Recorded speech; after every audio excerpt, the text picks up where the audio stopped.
नमस्कार, मैं अशोक कुमार पांडे और स्वागत है आपका द क्रेडिबल न्यूज पर। धीरेन्द्र शास्त्री को कोई परिचय देने की जरूरत नहीं है। आप सब लोग जानते हैं, कथा कहते हैं और हिंदू राष्ट्र बनाने की मांग करते हैं। भारतीय जनता पार्टी का एक तरह से आप कह सकते हैं इनडायरेक्टली प्रचार करते हैं। बंगाल में चुनाव था तो पहुंच गए थे कलकत्ता।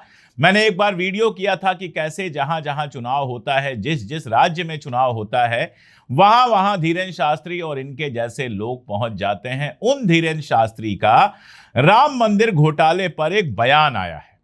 असल में आजकल इंटरनेशनल हो गए हैं, तो इंडोनेशिया में कथा सुना रहे हैं धीरेन्द्र शास्त्री, और वहां पर ही उन्होंने कहा कि देश की कानून व्यवस्था मकड़े के जाले की तरह हो गई है, जिसमें सिर्फ छोटी मछलियां फंसती हैं और बड़े मगरमच्छ साफ निकल जाते हैं। धीरेन्द्र शास्त्री ये भी कह रहे हैं कि पैसा किसने चुराया, डाका किसने डाला, चढ़ावे पर जो राम मंदिर का चढ़ावा है उस पर डाका किसने डाला, ये सब तो मैं बता सकता हूं, लेकिन डर ये है कि अगर बड़े नामों का खुलासा कर दिया तो मुझे निपटा दिया जाएगा। क्या कहना चाह रहे हैं वो? बहुत साफ कहना चाह रहे हैं कि जिन 8 लोगों पर पर्ची काटी गई है, 8 लोगों को गिरफ्तार करके रखा गया है, वो असली अपराधी नहीं है, वो तो छोटे मोटे प्यादे हैं। असली अपराधी तो वो हैं जिनके राज में ये लोग काम कर रहे थे और जिनके लिए ये लोग काम कर रहे थे। क्या होता है, छोटे आदमी का तमाशा बहुत दूर तक दिखता है। एक कोई लवकुश मिश्रा है, वो पकड़ा गया है तो उसका घर दिखाया जा रहा है, उसकी जमीन दिखाई जा रही है कि 25 लाख की जमीन खरीद ली, उसके ऊपर घर बना रहा था। किसी की गाड़ी दिखाई जा रही है, किसी का कुछ दिखाया जा रहा है। ये सब मीडिया में इसलिए चलाया जा रहा है ताकि बड़े लोग बचे रहें। अब चंपत राय कह रहे हैं कि वो जो टिन्नू यादव है उससे मुझे ऐसी उम्मीद नहीं थी।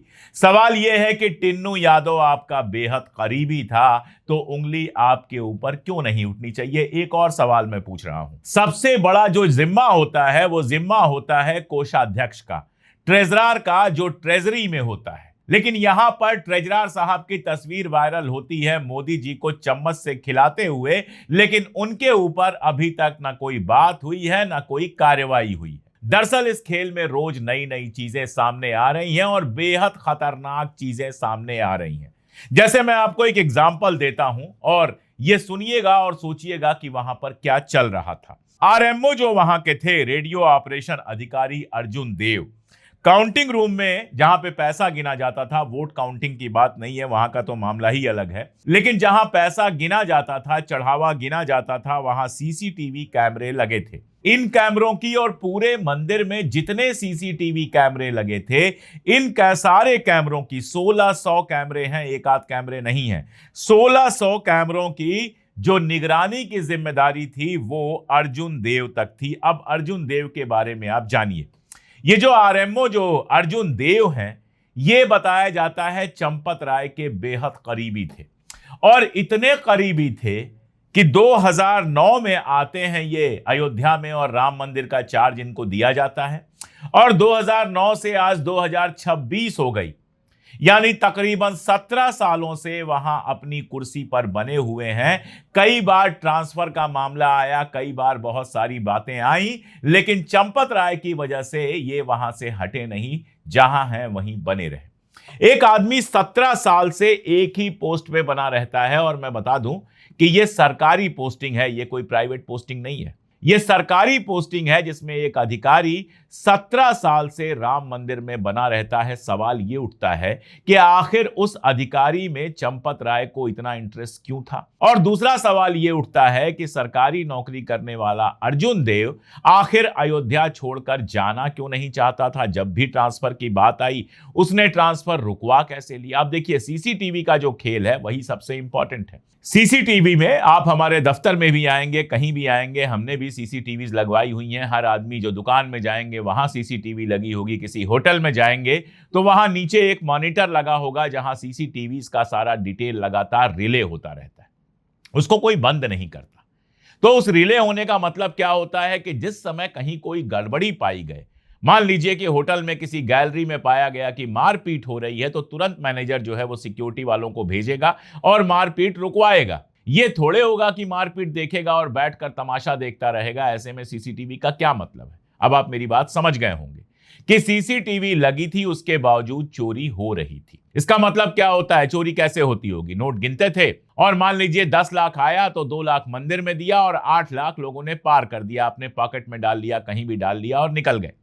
अब जाहिर सी बात है कि ये सारी बातें सीसीटीवी में कैद हुई होंगी, क्योंकि सीसीटीवी काउंटिंग रूम के अंदर भी लगे हुए थे। तो जब लोग पैसा चुरा रहे थे और सीसीटीवी में दिखाई दे रहा था, तो अर्जुन देव जी ने रिपोर्ट क्यों नहीं की? और अर्जुन देव किसको रिपोर्ट करेंगे? चंपत राय को। अगर चंपत राय को रिपोर्ट की गई तो उन्होंने ये काम रुकवाया क्यों नहीं? और अगर नहीं रिपोर्ट की गई तो अर्जुन देव का ऐसा क्या लालच था जिसके चलते रिपोर्ट नहीं की गई? और या फिर सीसीटीवी चलता रहा और ये लोग आंख मूंद कर सोते रहे, तो फिर वहां पर नौकरी किस बात की कर रहे थे? तो आप समझ रहे हैं, एक अधिकारी को 17 साल से वहां रखा गया। वो अधिकारी चंपत राय का बेहद प्रिय था। उसके पास सीसीटीवी का सारा चार्ज था। उसने सीसीटीवी में या तो सब कुछ देखा और कुछ नहीं कहा, और या तो सीसीटीवी का पूरा सिस्टम ऐसा बनाया गया था कि चोरी दिखी ही नहीं। मैं आपको एक बात बताता हूं कि जहां नोट छपते हैं, भारत सरकार के नोट जहां छपते हैं, वहां का सिस्टम क्या है? वहां का सिस्टम यह है कि जब आप जाते हैं, वहां के कर्मचारी जब अंदर जाते हैं तो उनके सारे कपड़े उतरवा लिए जाते हैं और उनको सिर्फ एक कपड़ा ऊपर से नीचे तक लबादे जैसा पहनने को दिया जाता है, जिसमें कोई पॉकेट नहीं होता, यानी 100 का नोट भी डालकर नहीं ला सकते हैं। जाने से पहले उसके बावजूद चेकिंग होती है और बाहर निकलते समय फिर से चेकिंग होती है। ना तो मोबाइल ले जा सकते हैं, ना अपना वॉलेट ले जा सकते हैं, ना ही कुछ और ले जा सकते हैं, क्योंकि अंदर भारत की करेंसी, भारत के नोट की छपाई चल रही होती है। तो वहां पर आप बिल्कुल एक लबादे में जाते हैं बिना जेब के, ताकि वहां किसी तरह की कोई गड़बड़ी ना हो सके। और उसके बावजूद जो सीसीटीवी लगी होती है वो सब पर लगातार निगरानी करती है। यहां सीसीटीवी के डिटेल्स डिलीट कर दिए गए। सीसीटीवी में अर्जुन देव ने क्या देखा किसी को पता नहीं है। अब पुलिस और एसआईटी कहा जा रहा है इसकी जांच कर रही है। क्या जांच होगी क्या नहीं होगी, आप इसी से समझ सकते हैं कि खबर आती है कि चंपत राय और राव जो है, गोपाल राव, उसने इस्तीफा दे दिया है। और उसके बाद भी गोपाल राव मंदिर के अंदर देखे जाते हैं। चंपत राय मंदिर के अंदर हैं, बाहर इन लोगों को नहीं किया गया है। ये कैसा इस्तीफा है जिसमें आपने इस्तीफा तो दे दिया लेकिन अपनी कुर्सी पर बैठे हुए हैं। इस्तीफा तो दे दिया लेकिन पूरी आपकी दमदारी चल रही है अंदर। ये कोई इस्तीफा नहीं है, ये सिर्फ हमको आपको बेवकूफ बनाने के लिए, जनता की आंख में धूल झोंकने के लिए सारा तमाशा किया जा रहा है। और बहुत सारे तमाशे किए जा रहे हैं। मैंने आपसे कहा था एक वीडियो में कि अगर कोई मुसलमान होता यहां पर तो अभी तक सारा टिकट उसी पर फाड़ दिया गया होता, उस पर यूएपीए पता नहीं क्या सब लगा दिया गया होता और सारा कुछ पाकिस्तान, सोरोस और सबके जिम्मे सौंप दिया गया होता। लेकिन यहां मामला है आरएसएस का। देखिए, देश भर में मंदिर हैं, मंदिरों की अलग अलग कमेटीज हैं, लेकिन इस तरह की बातें बहुत कम सामने आती हैं। राम मंदिर पूरी तरह से आरएसएस और विश्व हिंदू परिषद का, आप कह सकते हैं, एजेंडा था। इनका सारा का सारा खेल है पूरे मंदिर में। चंपत राय हो, गोपाल राव हो, जो कोषाध्यक्ष गिरी हैं, ये सारे के सारे लोग आरएसएस के साथ जुड़े रहे हैं। और आरएसएस ने मंदिर मूवमेंट चलाया, जिससे भारतीय जनता पार्टी सत्ता में आई और इनाम के तौर पर राम जन्मभूमि ट्रस्ट पूरी तरह से आरएसएस के लोगों को सौंप दिया गया। और उसके बाद ये सारा का सारा घपला हुआ है। और डर लोगों को यही है, जो हम लोग छोटे थे तो कहा जाता था आरएसएस के लोग बहुत ईमानदार होते हैं। उस ईमानदारी का पूरा चोगा उतर गया है। अब आम जनता यह सवाल पूछ रही है कि मंदिर में से पैसा कैसे चोरी हुआ। खबर आई कि चढ़ावा बहुत कम हो गया है, तो अदानी के चैनल एनडीटीवी पे खबर चलवा दी गई कि चढ़ावा बढ़ गया है। यह सब खबरों को मैनेज करने का मामला है। योगी बोल रहे हैं, लेकिन उसमें मुसलमान की बात बहुत हो रही है। योगी के जो मंत्री लोग हैं, जैसे एक जो उप मुख्यमंत्री हैं, उन्होंने कहा कि मंदिर के चंदे का हिसाब मांगा जा रहा है, मस्जिद के चंदे का हिसाब क्यों नहीं मांगा जा रहा? कौन मांगेगा? आप मांगोगे ना। आप सरकार हो तो मस्जिद का अगर चंदा हो रहा है, बाबरी मस्जिद का चंदा हो रहा है, और आपको लगता है उसमें कुछ गड़बड़ी है, तो उसको भी सामने लाओ। चंदा चाहे मंदिर के लिए दिया गया हो, चढ़ावा चाहे मंदिर के लिए दिया गया हो, चाहे मस्जिद के लिए दिया गया हो, चाहे किसी भी चीज में दिया गया हो, अगर उसमें घपला घोटाला हो रहा है, उसको पकड़ना सरकार की जिम्मेदारी है। और एक और मामला है, मस्जिद का मामला जो होगा वो मुसलमान देखेंगे, वो अपना सवाल पूछेंगे। मंदिर का मामला तो हिंदुओं का मामला है, वो सवाल पूछ रहे हैं। जैसे कांग्रेस के नेता दिग्विजय सिंह जी कह रहे हैं कि 1 लाख रुपए से ज्यादा का उन्होंने चंदा दिया था जब मंदिर निर्माण हो रहा था, अब उसका हिसाब दीजिए। जिन लोगों ने यह सवाल पूछा सिंधी महासभा ने कि जो हमने चांदी की सिल्लियां दी थी वो कहां गई, वो मुसलमान नहीं थे, वो हिंदू थे, जैन थे, जो खुद को हिंदू मानते हैं, इसीलिए राम मंदिर में उन्होंने चंदा दिया होगा। काकभूषुंडी की प्रतिमा को लेकर जो महिला गई थी वो हिंदू महिला थी। और भी जो सवाल उठ रहे हैं वो हिंदू लोग उठा रहे हैं। लेकिन लगता ऐसा है कि आरएसएस और भारतीय जनता पार्टी सिर्फ उनको हिंदू मानते हैं जो उनके पाले में है। आप देखिए, एक कोई पिंकी चौधरी है, उसका बयान आता है कि हिंदुओं का मामला है, आपस में निपट लेंगे। दूसरे क्यों बोल रहे हैं? अरे भाई, हिंदुओं का मामला है, हिंदू ही सवाल पूछ रहे हैं, पहली बात तो ये। और दूसरी बात ये कि अगर तुम रामायण के समय होते तो तुम ये कहते कि रावण हिंदू था, उसने हिंदू माता सीता को चुरा लिया, तो उसमें परेशान होने की क्या बात है। तुम महाभारत के टाइम होते तो तुम ये कहते कि भाई कोई दिक्कत नहीं है, दुर्योधन भी हिंदू है, द्रौपदी भी हिंदू है, चीर हरण कर लिया तो क्या हो गया। ऐसी चीजें होती हैं। कल कोई हिंदू हिंदू का मर्डर कर दे, तुम किसी हिंदू का मर्डर कर दो, तो सबको खामोश रहना चाहिए कि यह हिंदुओं का मसला है।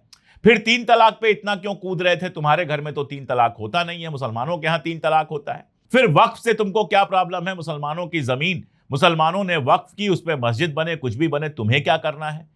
फिर मुसलमानों के घर में क्या पक रहा है, इससे तुम क्यों परेशान रहते हो?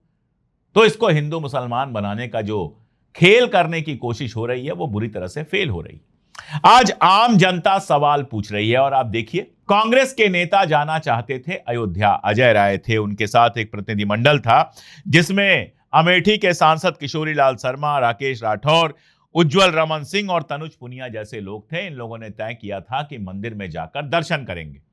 लेकिन अरविंद केजरीवाल को तो मंदिर में दर्शन करने दिया गया, इन सारे लोगों को या तो रोक दिया गया या घर में ही नजरबंद कर दिया गया। कल मैं देख रहा था सोशल मीडिया पर तमाम कांग्रेस नेताओं के बयान आ रहे थे कि हमको नजरबंद किया गया है। अजय राय को भी यूनिवर्सिटी के रेस्ट हाउस में ले जाकर नजरबंद कर लिया गया। क्यों? क्या यह मंदिर आरएसएस और बीजेपी का मंदिर है, भगवान राम का मंदिर नहीं है?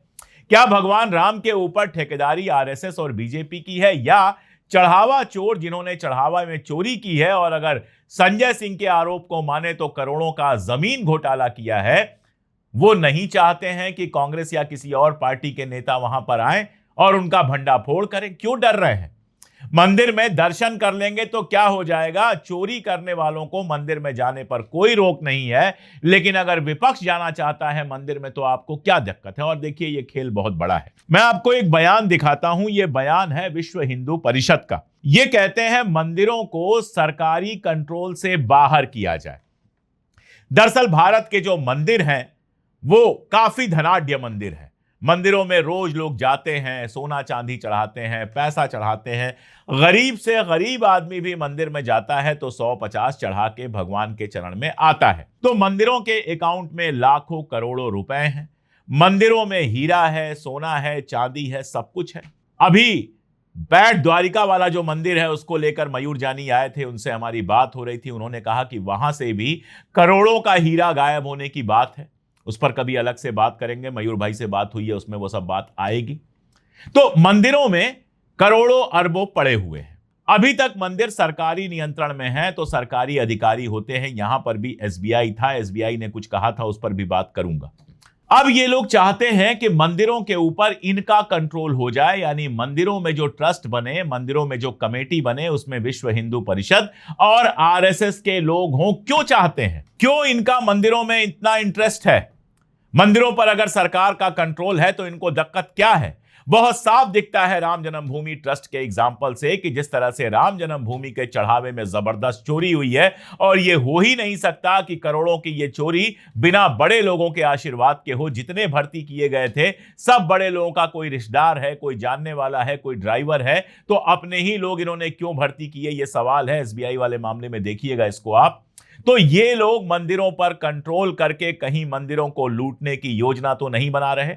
अभी तक कहते थे फला ने मंदिर लूट लिया, अभी तक कहते थे ढिमका ने मंदिर लूट लिया। क्या ये अब खुद लूटना चाहते हैं? और देखिए, महमूद गजनवी वगैरह सबका नाम आता है। मैंने कश्मीर के इतिहास पर काम किया है।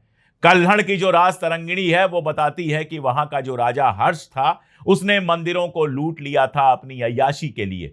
मंदिरों में जो सोने चांदी के पत्थर लगे थे सब निकलवा लिया था और उसको गलवा दिया था क्योंकि उसको अय्याशी करनी थी। दक्षिण में बहुत सारे एग्जाम्पल हैं जहां पर हिंदू राजाओं ने भी मंदिरों को लूटा था। तो मंदिरों को लूटने का जो खेल है वो बहुत पुराना है। बदनीयत लोग मंदिरों को लूटते रहे हैं। क्या इनकी नीयत भी यही है कि सरकारी कंट्रोल खत्म हो, इनका कंट्रोल आए, ताकि मंदिर में जो चढ़ावा आता है, भक्त जो मंदिर में पैसा चढ़ाते हैं उसका मनमाना उपयोग कर सके? और राम मंदिर में यह खेल ऐसे हुआ है। आप एसबीआई वाला एग्जाम्पल जिसकी मैं बात कर रहा था वो देखिए। 3 महीने पहले एसबीआई ने यह कहा था कि जो चढ़ावे की गिनती कर रहे हैं कर्मचारी उनको बदल दिया जाए। पीटीआई से यह खबर आई और इसमें बताया गया है कि एसबीआई ने देखा कुछ और उसकी वजह से कहा कि जो ये मंदिर में चढ़ावे की गिनती करते हैं इनको बदल दिया जाए, इनकी जगह नए कर्मचारी लाया जाए। एसबीआई को शक था कि कोई मंदिर के दान पात्रों से पैसे निकाल रहा है और आउटसोर्सिंग जो एजेंसी है उससे कहा गया कि तुम नए लोगों को भेजो। आप समझ रहे हैं, एसबीआई ने यह कहा। लेकिन इसके बाद क्या हुआ? ट्रस्ट के ऑफिसर्स ने इसमें दखल दिया और आउटसोर्सिंग एजेंसी से कहा कि मत बदलो, जो पहले से हैं वही रखो। अब मेरा सवाल यह है कि जो पहले से हैं वो चोरी कर रहे थे, उनको एसबीआई ने शक किया उनके ऊपर कि ये चोरी कर रहे हैं और गिनती करने वालों को बदलने के लिए कहा। लेकिन मैनेजमेंट के लोगों ने, जो ट्रस्ट के मेंबर भी नहीं है, उन्होंने रोक दिया, कहा कि इनको बदला नहीं जाए, जो थे वही के वही रहें। आखिर उनका उसमें क्या स्वार्थ था, जरा सोचिए। मान लीजिए आपके घर में कोई काम कर रहा है और जो काम कर रहा है या आपकी दुकान में कोई काम कर रहा है वो पैसे चुरा रहा है और आपने सिक्योरिटी के लिए जिसको रखा है वो ये कह रहा है कि साहब इसको बदल दीजिए, ये पैसे चुरा रहा है।